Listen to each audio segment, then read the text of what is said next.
Oi, Carol. Bom dia para você. Ótima sexta-feira. Bom dia para todo mundo que está com a gente também. É claro que durante essa edição a gente vai aqui recuperar os destaques desse último dia do julgamento do ex-presidente Jair Bolsonaro e outros 7 aliados, mas também olhar para o que as defesas devem fazer a partir da conclusão da definição da primeira turma do Supremo Tribunal Federal. Isabel, inclusive recupero com você o placar que há pouco o Pedro Moreira colocou para a gente, porque isso consegue ilustrar o que está nas mãos dos advogados de defesa nesse momento. Com a conclusão do julgamento, teríamos aí a possibilidade de 2 recursos, embargos infringentes e embargos de declaração. Embargos infringentes é uma possibilidade descartada justamente por conta desse placar. Só seria possível com um placar de 3-2. Sem esse placar de 3-2, agora as defesas podem impetrar embargos de declaração. É o que nesse momento está no radar aí em Brasília, Isabel Mega, até mesmo devido às declarações dos advogados, inclusive dos advogados do ex-presidente Jair Bolsonaro. Mas para que tudo isso aconteça, ainda dependemos da publicação do acórdão, dessa decisão final do Supremo. Tem um prazo para isso. Carol, tem um prazo que é de 60 dias, mas a expectativa é de que esse prazo todo não seja utilizado, que a publicação do acordo possa vir antes. Vamos recapitular o que aconteceu no momento da aceitação da denúncia pelos 5 membros da primeira turma do Supremo Tribunal Federal. A decisão foi publicada a partir do acórdão em 14 dias. É claro que agora o volume é muito maior. A publicação depende da liberação dos votos de cada um dos 5 ministros.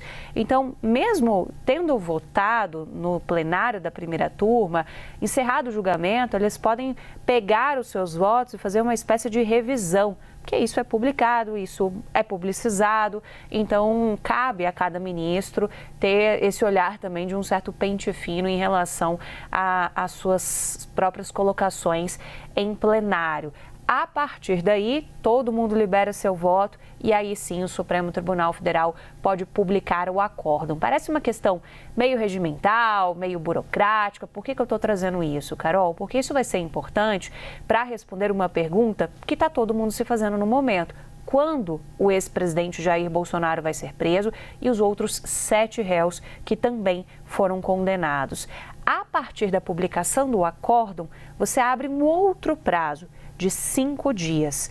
O que esses 5 dias dizem? Que é o prazo para que as defesas possam apresentar o único recurso cabível de acordo com esse placar. E aí eu recapitulo isso que você estava falando, Carol. Qual é o recurso? Apenas os embargos de declaração.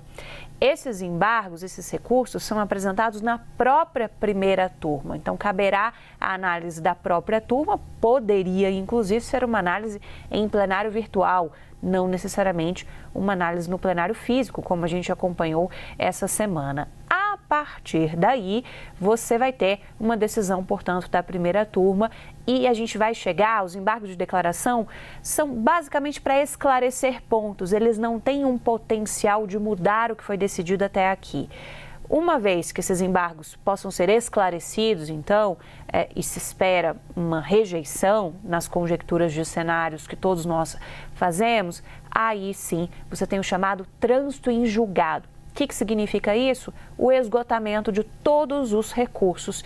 E aí sim você pode ter a determinação da prisão de Bolsonaro e dos outros réus. Então, é essa a expectativa que se tem.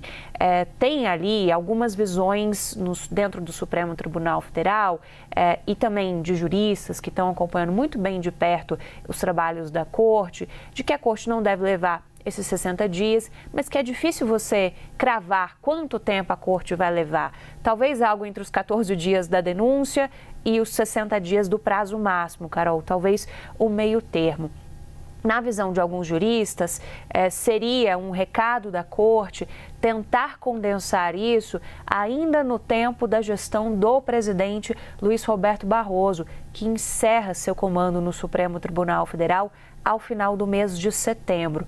Na sequência, quem assumirá é o ministro Luiz Edson Fachin, que como integrante da segunda turma, que não participou desse julgamento. Mas isso é só uma conjectura de cenário. Então, se tem ali uma interpretação de que Barroso, que inclusive foi presencialmente, algo extremamente não usual, foi presencialmente participar ali, ver o voto dos colegas na primeira turma do Supremo Tribunal Federal. Ele, como presidente, não é integrante das turmas, mas seria uma espécie ali de fim de gestão da presidência do ministro Luiz Roberto Barroso. Mas é só um cenário. A gente não tem ali concretude do quanto tempo pode levar, as respostas depois aos embargos também, mas é para a gente ter em mente, que não é uma resposta imediata em relação a essa pergunta que está todo mundo se fazendo depois das condenações serem confirmadas.